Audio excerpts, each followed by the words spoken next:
بەیەک دەنگ بەیەک هەڵوێست بەرامبەر بەدا ڕژێمی فاشی بەعەس ڕاپەڕی خەڵک بە حەماسەت و بە هێز و توانایەکی لە ڕادەبەدەر توانیان ئەو هێزە زەبەلاعەی ڕژێمی بەعەس کە زۆرترین چەک و تەقەمەنی و زۆرترین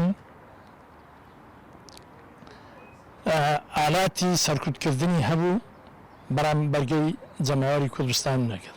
توانم برێن ڕاپەڕین بە دەرەجە یەک جەماوەری کوردستان کردی. ئێمە وەکو هێزی پێشمەرگە بەشدار بووین، پشتیوانیان بووین، بەڵام ئەو هێزەی کە خەڵک ڕاپەڕی ئێمان بەقەت چارێکی ئەو هێزەش نەبووین.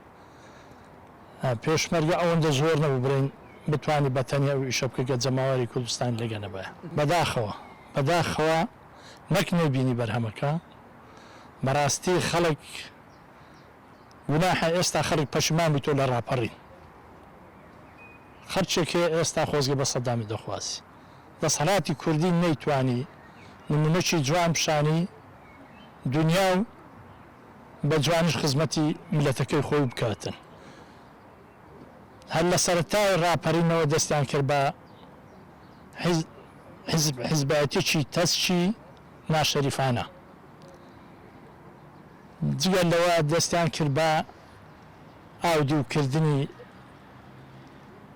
مەکاین و هەرچی شتی بەکەلکە لە وڵاتە نەیانهێشتە میان فرۆشت.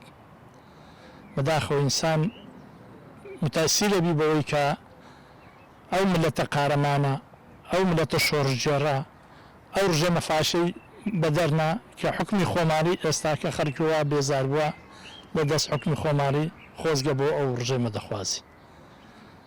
ئەوە بە قەنەعاتی من هەم بۆ خۆیان دەسەڵات هەمیش بۆ گەلی کوردستان و بۆ کوردستانیش خەتەرێکی گەورەیە.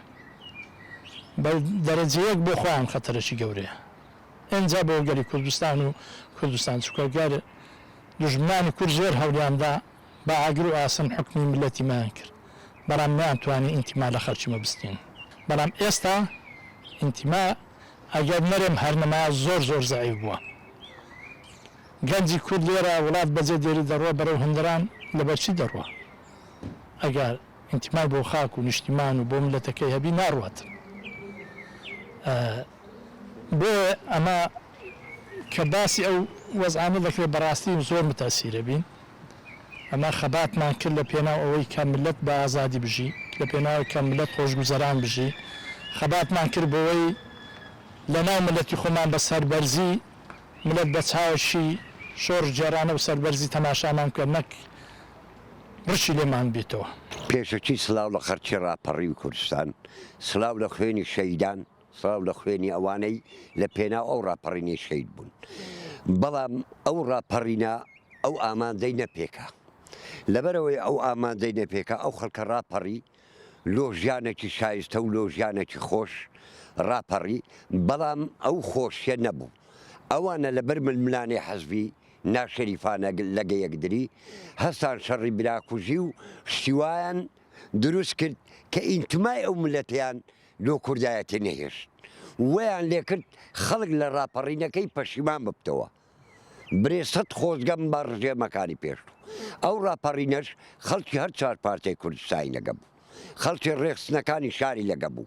هەموو خەڵکی ئەو شارەی ڕاپەڕی کە پێشبەرگەش پاڵپشتیان کردن ئەو ڕاپەڕینیان هینا هەتا ئەوڕۆ کە ئەوڕۆ حکومەتێکی دیموکراسی و مەدەنی دابنەزێن. بەڵام بەداخەوە هەموو بووە حەزبی هەموو جونگەکانی دەسەڵاتیان ئی کوردستان بە بەروبوومەوە هەمویان کردە حەزبی نەیان هێشت و خەڵکەکە بۆیان لێ کرد لە ئینتمای نیشتمانی خۆی پەشیمان ببتەوە و خەڵکانێکی زۆر بێبەشکران کە ڕاپەڕی و نەتا ئێستاش بێبەشن لە هەموو شتیان ئەوەی لەگەڵ خۆیان بوو لەگەڵ حەزباتی پاداشیان ئەوان وەگرت و خەڵکە ڕاپەڕی وەکەش ئەم دەستکەوتانە خەڵگە و شتانە هەموو خەڵگە ئێستا چی دەوێ؟ خەڵگە ئێستا ژیانی دەوێ، گەنج ژیانی دەوێ، هەموو بوارەکان ژیانی دەوێت ئەتۆ خەڵکی بژێنە ئەگە سیاسەت دەکەی خەڵکی بژێنە.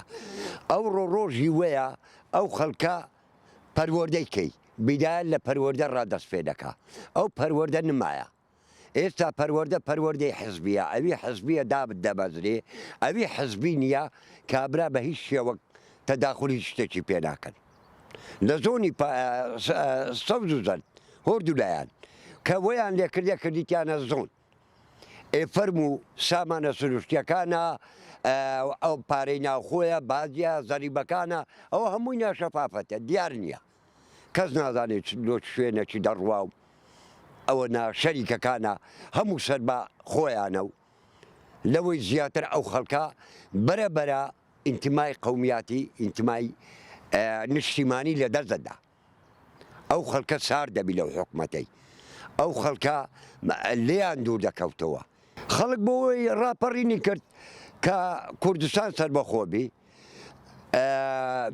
بە ئازادی بژی ئازادی وەرچی هەموو خەڵکەتیە بەڵام کاتوو نەئازادیت هێشت ئازادی ڕۆژنامەگەری نەهێشت ئەو چشانە نەهێشت تەواو خەڵکەکە ئازادی چی